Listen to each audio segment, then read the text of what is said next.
Ang University of Antique nagtugro kang andang payag nga sanda wara nagakilala kang anuman nga mga fraternity pareho kang K-Cube nga tuyo intrahan ni John Ambrosio.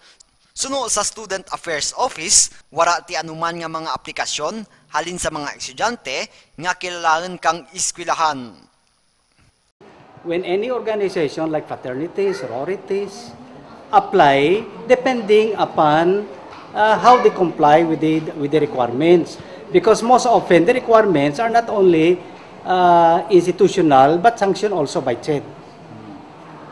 But we tell them to see to it that the organization that they are joining is really accredited by the Office of Student Affairs. Because if the organization is accredited, they can also be helped. In fact, the Student Council can also give them some amount for the projects that they would like to engage in. Pero kung naura agad, that is why, because sometimes students, go into joining just for the heck of it balang ate. Daw sa to simbol may kuno.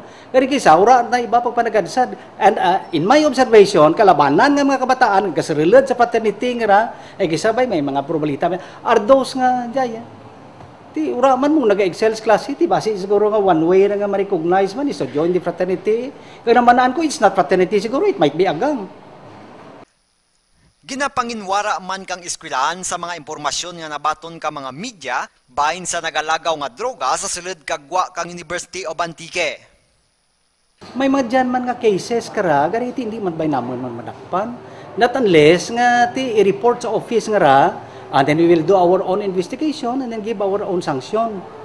Ay ti tara nga students bay liable man kung ano aksyon na bisang gani kara nga loitering ra may sanction gitu na, how much more being drug using ra o kung drug pushing, whatever. Ating salaran, nila rigara, tanan ng universities almost. Ano man tanara nga...